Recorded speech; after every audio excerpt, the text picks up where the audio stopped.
Yes, this is episode 14. Episode 14 of Ask the Expert. We have had 13 experts so far, and today it's a 2-for-1. And of course, this is Alex's show. So Alex, I'm going to hand it over to you. Thank you very much. I'm so excited to have two of my really great friends in the industry here to join us on this amazing mid-year market roundtable. And without further ado, let me introduce Gary Katz, a spectacular real estate attorney, and Danny Sassoon, a spectacular mortgage banker at Citizens Bank. Thank you guys so much for being here. I'm going to be doing a lot of talking during this show, and I want you guys just to speak a little bit and tell us a little bit more about yourselves, who you are, how long you've been in the business, any personal details you want to share if you have a baby or an amazing apartment. And let's get started with Danny. Awesome. Thanks, Alex. Hey, everybody. Again, I'm Danny Sassoon. I am a residential mortgage loan officer with Citizens Bank. I've been with Citizens now for a year, but I'm coming up on my 10-year anniversary in the mortgage business next month. Crazy how time flies. And the last year with Citizens was amazing for me professionally, just making that switch. I was previously a mortgage broker and now working for one bank directly. I made the better choice and really super excited. Personally, Alex mentioned I have a 2.5-year-old son. His name is Ralph. Drives me crazy, but in a good way. I'm sure, without a doubt. Gary, tell us more about yourself. Hi, everybody. Alex, thank you for having me. My name is Gary Katz. I'm a residential real estate transaction attorney.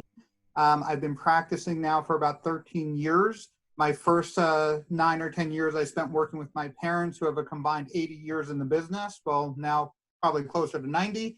But so I learned from the best. Residential transactions are all I do. And I'm excited to be here today. Yeah, terrific. Literally, That's Gary has real estate in his blood. How wild is Nature and nurture. Yeah, I know. Right. And I like your tie, Gary. It's a great time today. very here.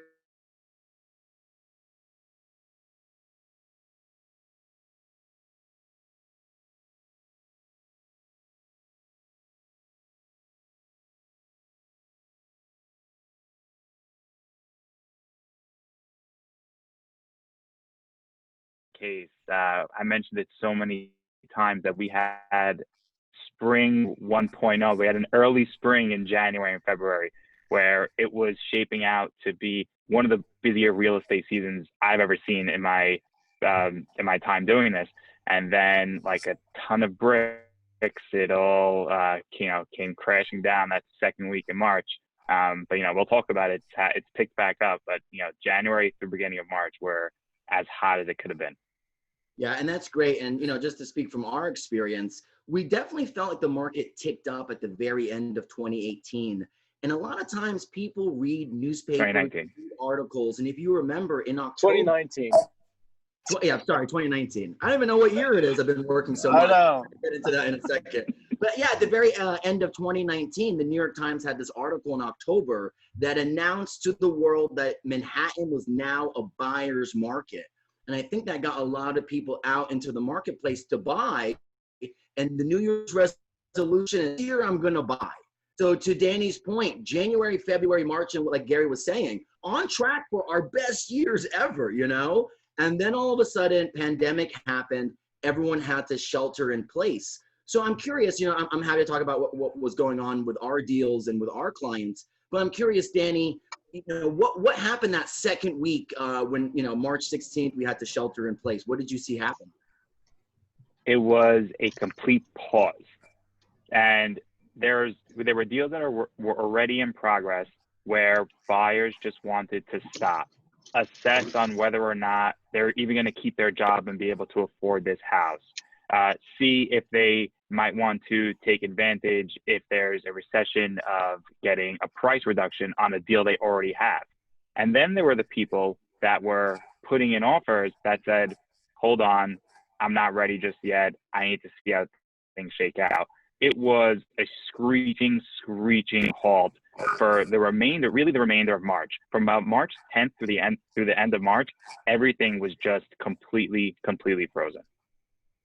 Yeah, and Gary, were you seeing something similar? What were, because so what's interesting, and anyone that's watching this who's a client, we all kind of represent different places in a deal cycle, and Gary is at the very end, handling the contract negotiations, handling anything that may come up that would prevent a closing. So Gary, what were you seeing from your clients during that crazy panic time? Well, more importantly than the contracts, the deal contract stage were the deals that were in the closing stage. And I was in a very tricky position on all my deals because some deals I represent the buyer, some deals I represent the seller. The sellers didn't care that the building wouldn't allow a move in. The buyers did care. So I was making arguments against myself depending on what file I'm working on. But basically, towards the end of March, everything did come to a freeze. Managing agents wouldn't do closings. But the bigger issue was we spent the first 3 to 4 weeks thinking it was just going to be a temporary shutdown, that this was like almost like a mini vacation, and then everything would start back up in April. But then when it didn't, we had to figure out how we were going to conduct the closing. And then once we figure out how, we had to get past the people who wouldn't adapt and wouldn't change. I can't tell you how many times in the last couple of months I've heard, well, I've never heard anything like that before. Well, we've never faced anything like this before. So I still had to get my deals done. I had to represent my clients, and most people are working to get things done now. Yeah, for sure. And I remember, a lot of the deals that we were doing, if it was a seller, they really didn't care that the market was dropping or that things were scary. They had a signed contract and they went to close. And it was the buyers that had tremendous anxiety because they weren't sure when they could move in, what could happen. They felt like they were maybe paying an unfair price because the market now has shifted.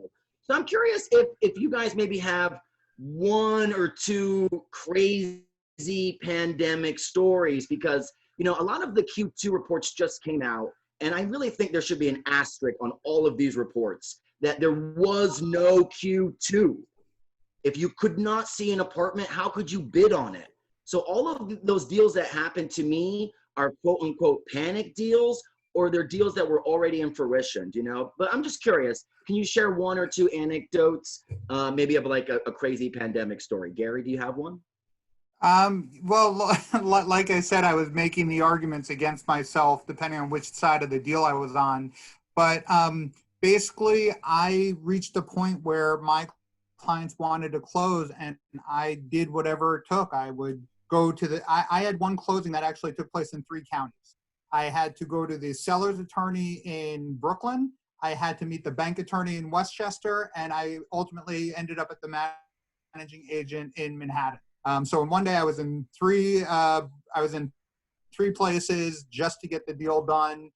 Again, everybody didn't, everybody was saying that they've never seen anything like this before, but we had to get the deal done. So I got a power of attorney, and I ran all over the place, and I got it done.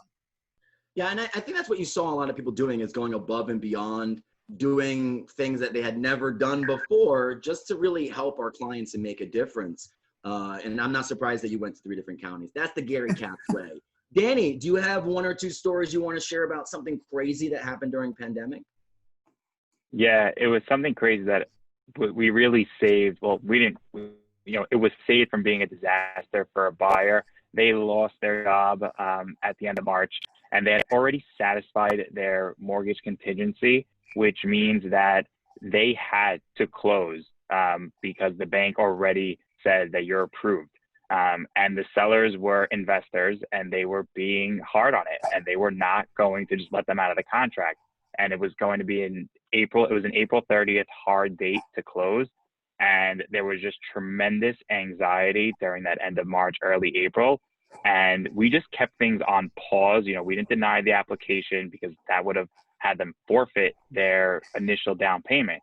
And lucky enough, and this is, through God, they got a job towards the end of April and were able to now use their new job to be able to purchase the house in time. It was miraculous. Wow. Truly miraculous. That's amazing.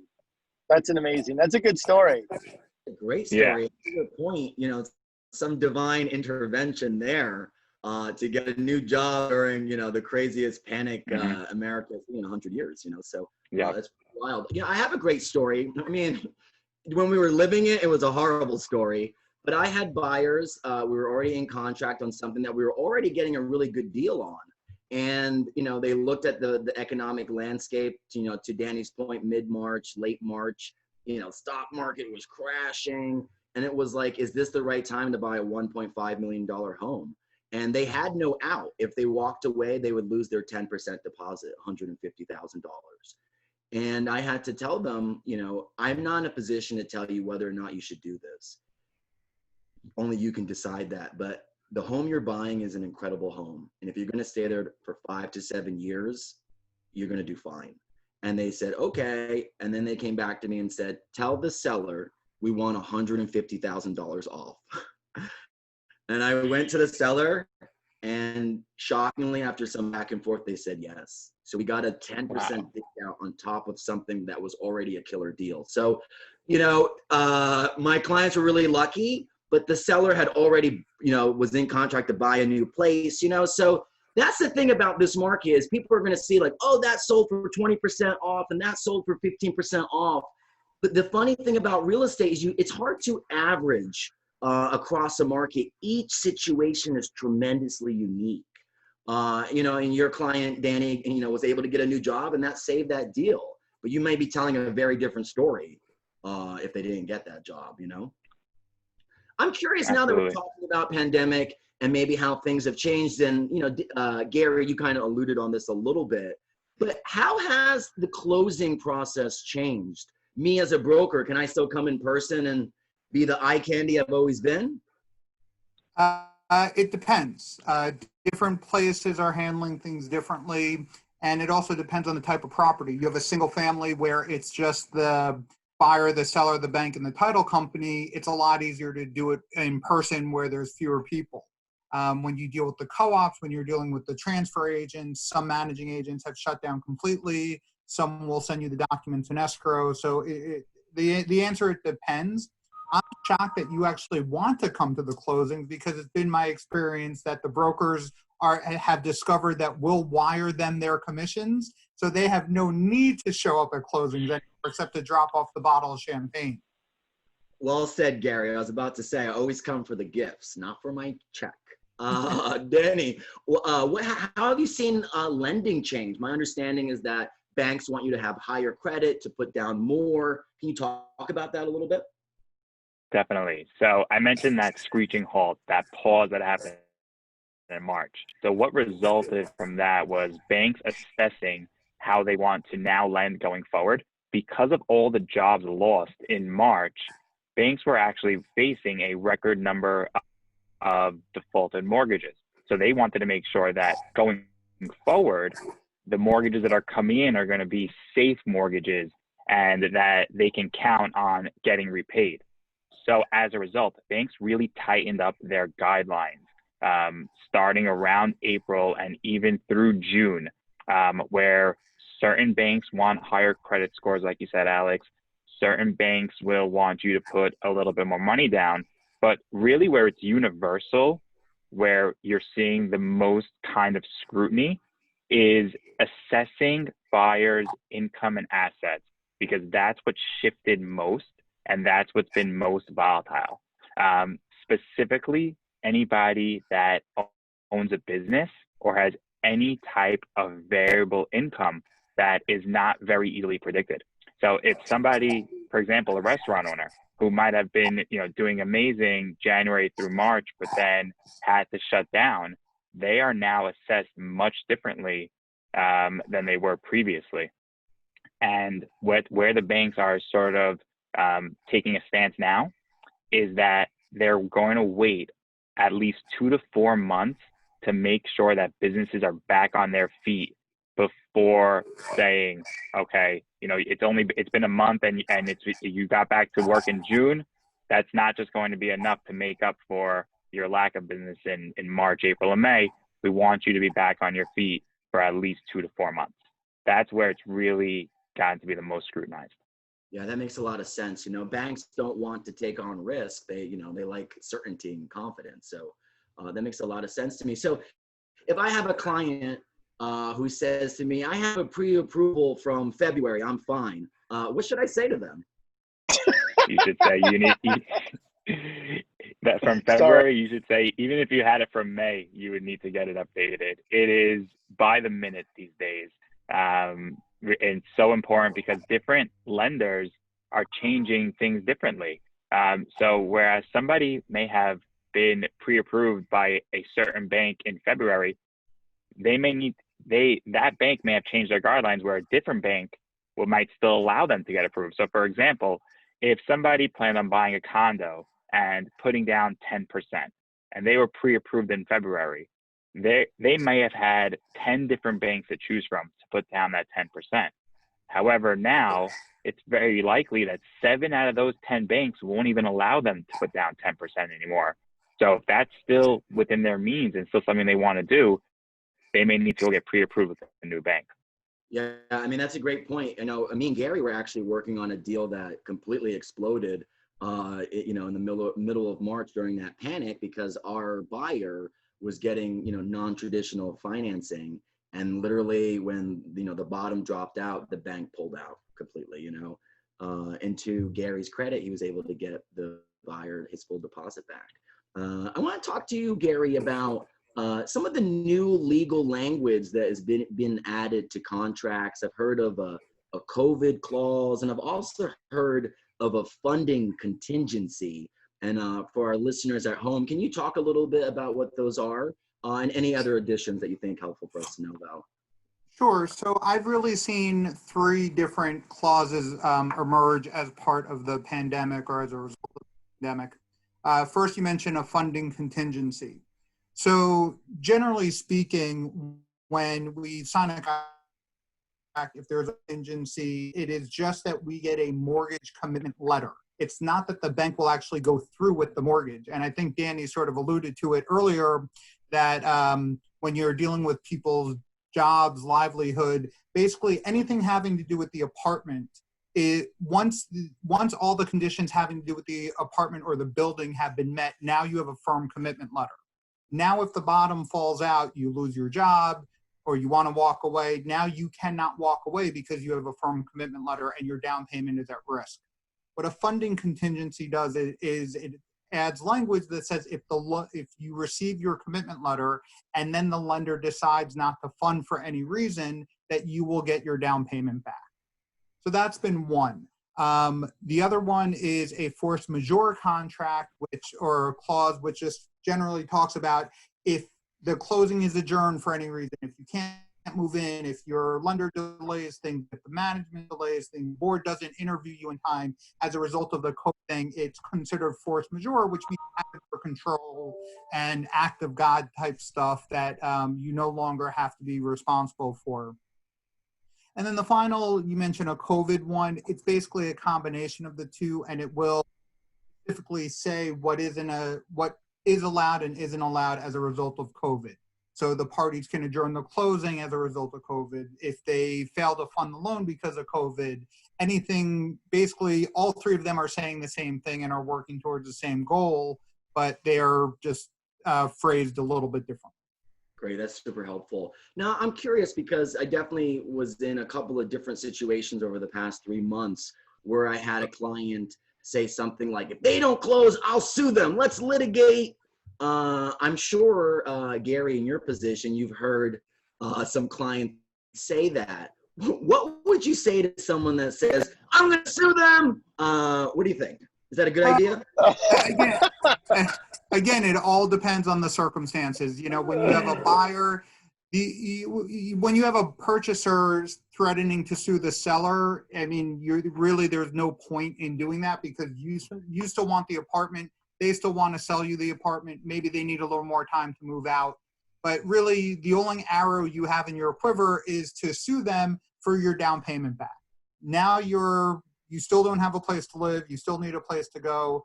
I generally try to avoid litigation. When the harder issue is the sellers, when the buyers get delayed, because a lot of these contracts were signed and prepared and negotiated before the COVID clauses, before the force majeure clauses. So you did have a timeline that you had to adhere to. But again, if you're a seller suing a client, unless you're talking big contract deposits, you're going to spend $50,000 litigating over a $60,000 down payment. It doesn't make financial sense. So for the most part, you try to work with people and you do the best you can to avoid litigation. Yeah, that's great advice. That's what I've been hearing from almost everyone is, be calm, cool, collected, collegial, and collaborative. There is a way to figure out a solution without spending $50,000 in a year in litigation. Okay, so we spent a lot of time talking about the market earlier in the year, talking about the crazy pandemic, talking about how kind of things are shifting and changing. I want to talk about what you guys are seeing today. So I think Martin and myself can testify, and every real estate broker over the past 2 weeks since we began phase 2, June 22nd, this is hands down the busiest I've been in 14 years in New York City real estate. Okay. I'm curious, Danny, I think you said you're a little bit busy too. Can you tell us about that? Just a little bit. No, it is also the busiest I've ever been in my 10 years in the mortgage business. And it actually really affirms what I thought was going to happen in January, where we were going to have the busiest spring ever. And, I was optimistic in March, telling everybody, I just think it's going to be on pause. And then instead of us having a slow summer, we're going to have a very busy summer. And it's happening, and it's playing out exactly like that. And for me, it's even a little bit crazier because of some of the new rules that you guys have about showing apartments. So in the past, a buyer needed a pre-approval letter to submit an offer. So they needed to get vetted by a bank prior to submitting an offer. Now, because there's no more open houses where buyers can just come in the door with free will, they need to make appointments for the most part. And what I'm seeing is that brokers are requiring the buyers to have a pre-approval letter updated to even come in to see an appointment. So I have to tell you, my last 2 Fridays from 4 p.m. to 7 p.m. have been nonstop on the phone and doing pre-approvals for people that want to go see a place on Saturday and Sunday. And there's just so much activity because so many people feel somewhat settled in where they are, financially, and they're ready to make a move given how low mortgage interest rates are, because they are at record lows, and because of any type of price dip in maybe the area that they're looking in. Yeah, and a really great info for us. And I was talking to a brand new buyer last night, and I said to him, it's great that you're talking to someone like me, a real estate broker, but you need to talk to Danny and speak to a mortgage banker. And for the sake of anyone listening, we've been throwing this term around there, pre-approval. Can you just explain what that is for people that may not know? Absolutely. So a pre-approval is when a buyer gets vetted prior to looking into real estate or submitting an offer to find out how much of a loan they can afford and how much of a loan a bank will lend them and what purchase price they can seek. So it starts out with a conversation with a lender just to discuss your finances, discuss your goals, and then it gets verified by confirming all of your financial information with some paperwork, so some pay stubs and tax returns, proof of funds for your bank statements, and a credit report just to confirm how your credit is and what debt, if any, that you have.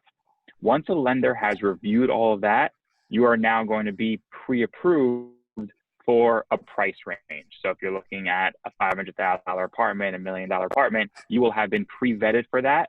And once you're pre-vetted, a seller will now take you seriously, knowing that you can come through with your offer and the seller can be confident that you've already been vetted. Great info. Thank you for that. I want to move over to Gary. Gary is at the very end of a transaction. And because we were not able to show properties for 3 months, 3.5 months, no one could see something to put a bid on. So just Gary, what are you seeing right now in the marketplace on your end?